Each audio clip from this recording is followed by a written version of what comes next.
Assalamualaikum warahmatullahi wabarakatuh. Kami dari kelompok 14 dari mata kuliah ADSI ingin mempresentasikan deskripsi perancangan perangkat lunak dari aplikasi EcoManage. Next.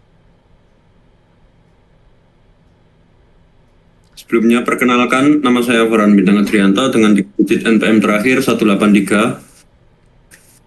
Perkenalkan, nama saya Fakhrul Adi Firmansyah dengan NPM 3 digit terakhir 187.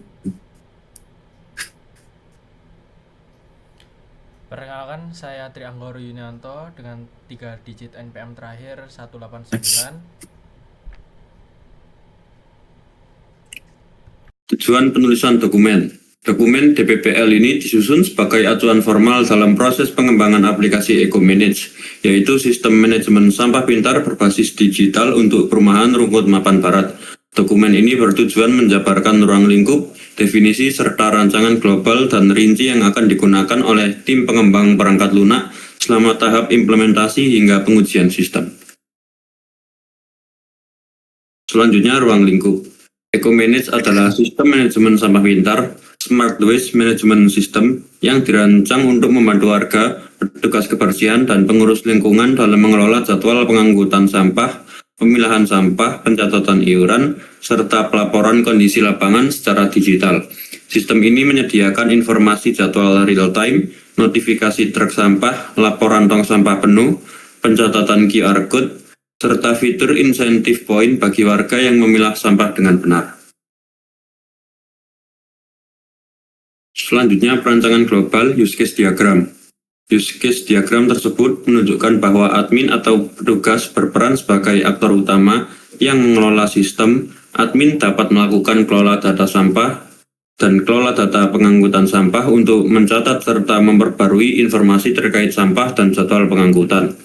Selain itu, admin dapat melihat laporan pengelolaan sampah, di mana sistem secara otomatis melakukan rekap data sampah, monitoring data sampah, dan menampilkan detail data sampah sebagai proses pendukung untuk membantu pemantauan dan evaluasi pengelolaan sampah.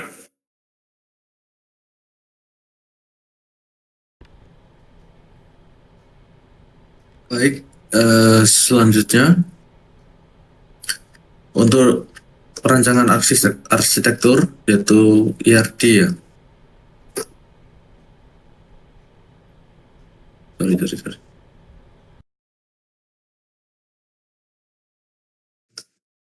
IRD tersebut menggambarkan struktur basis data sistem pengelolaan sampah yang melibatkan beberapa entitas utama yaitu user, petugas, tempat sampah, jenis sampah, pengangkutan, tagihan, pembayaran, keluhan, dan laporan. User berperan sebagai warga yang dapat memiliki tagihan, melakukan pembayaran, serta mengirim keluhan, sedangkan petugas bertanggung jawab atas proses pengangkutan sampah yang terhubung dengan data tempat sampah. Tempat sampah menyimpan informasi lokasi, kapasitas, status, dan QR Code, serta berkaitan dengan jenis sampah dan aktivitas pengangkutan, data pengangkutan, mencatat jadwal dan status pengambilan sampah oleh petugas, sementara tagihan dan pembayaran mencatat iuran kebersihan warga. Seluruh data tersebut kemudian direkap dan disajikan dalam entitas laporan sebagai bahan monitoring dan evaluasi pengelolaan sampah.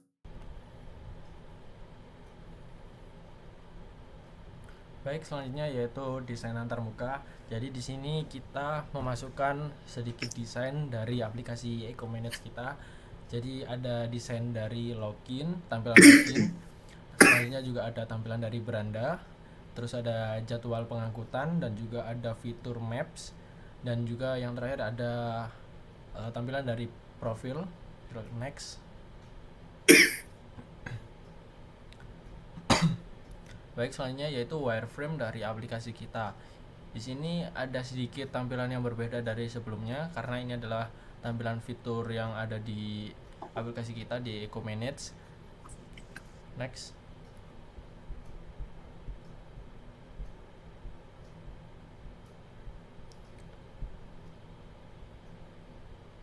Baik, yaitu yang selanjutnya sequence diagram.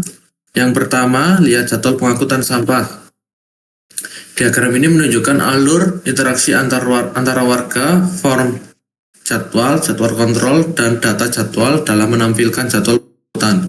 Warga membuka halaman jadwal, sistem mengambil data dari data jadwal melalui jadwal kontrol, lalu menampilkannya ke pengguna. Setelah itu dilakukan verifikasi metode pembayaran dan data yang terkait disimpan ke dalam sistem. Yang kedua, pembayaran iuran kebersihan. Diagram ini menggambarkan alur proses pembayaran antara warga, form pembayaran, pembayaran kontrol, dan data tagihan atau pembayaran, dan proses dimulai saat warga membuka halaman pembayaran. Sistem menampilkan tagihan dengan mengambil data dari basis data, lalu warga melakukan input pembayaran. Selanjutnya pembayaran diproses dan disimpan. Kemudian sistem tersebut mengembalikan status pembayaran berhasil atau gagal serta menampilkan bukti pembayaran kepada warga.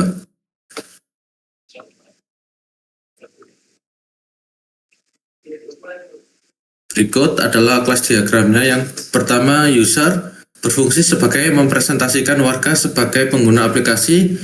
Di dalam user memiliki atribut yang pertama ID user sebagai identitas unique user. Yang kedua, nama sebagai nama warga. Ketiga, alamat tempat tinggal. Yang keempat, username, password sebagai data autentikasi. Relasinya, user melihat jadwal pengangkutan atau dependensi view. Yang kedua, user berhubungan dengan admin. Berfungsi mengelola sistem RT atau RW atau petugas kebersihan. Atributnya yang pertama ID admin, yang kedua nama admin, username, dan password. Relasinya, admin mengelola jadwal pengangkutan. Yang kedua, admin bertanggung jawab terhadap operasional truk sampah. Yang ketiga, jadwal pengangkutan berfungsi sebagai menyimpan data jadwal pengambilan sampah yang memiliki 4 atribut, yaitu yang pertama ID jadwal, tanggal, jam, dan lokasi. Relasinya, satu admin dapat mengelola banyak jadwal. Yang kedua, satu jadwal menggunakan satu truk sampah. Yang ketiga, banyak user dapat melihat jadwal. Yang keempat, yaitu truk sampah berfungsi sebagai mewakili armada pengangkut sampah, memiliki atribut 4, yaitu yang pertama ID truk, yang kedua plat nomor, yang ketiga lokasi, yang keempat status, bisa berupa aktif atau tidak aktif. Relasinya, truk sampah terhubung langsung dengan jadwal pengangkutan. Yang kedua, digunakan untuk mendukung proses pengangkutan sampah. Yang kelima, yaitu sampah berfungsi sebagai menyimpan data sampah yang dilaporkan atau dihasilkan warga dengan atribut yang pertama ID sampah, jenis, volume, dan tanggal. Relasinya, satu user dapat memiliki lebih dari satu data sampah. Data sampah berkaitan dengan proses pelaporan dan pencatatan. Yang keenam, yaitu pembayaran iuran berfungsi sebagai mengelola transaksi pembayaran iuran kebersihan dengan atribut ID pembayaran, tanggal, dan jumlah. Relasinya, satu user dapat melakukan banyak pembayaran. Yang kedua, data pembayaran disimpan ke database melalui. Yang ketujuh, yaitu laporan sampah berfungsi sebagai menyimpan laporan kondisi sampah dari warga dengan atribut ID laporan, keterangan, dan status. Relasinya, satu user dapat mengirim banyak laporan, terus laporan dipantau dan ditindaklanjuti oleh admin.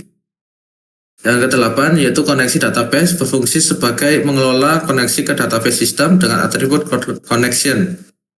Relasinya digunakan oleh kelas pembayaran iuran, laporan sampah, dan sampah. Next. Baik, selanjutnya yaitu kesimpulan dan saran.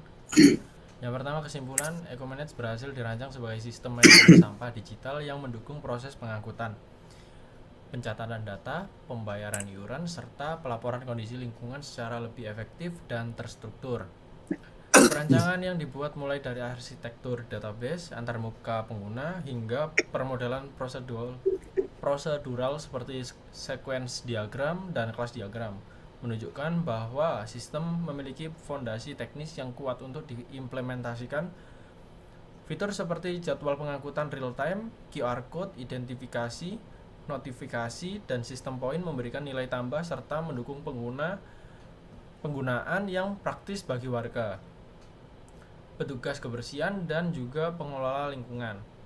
Saran yaitu e-commerce dapat dikembangkan lebih jauh dengan menambahkan fungsi analisis data untuk memantau tren produksi sampah tiap wilayah, penerapan teknologi IoT pada tempat sampah untuk deteksi volume otomatis, serta peningkatan fitur keamanan data terutama pada proses pembayaran dan autentikasi pengguna. Uji coba langsung di lingkungan perumahan juga disarankan agar sistem dapat dievaluasi dari segi performa, kemudahan penggunaan, dan juga kesiapan infrastruktur.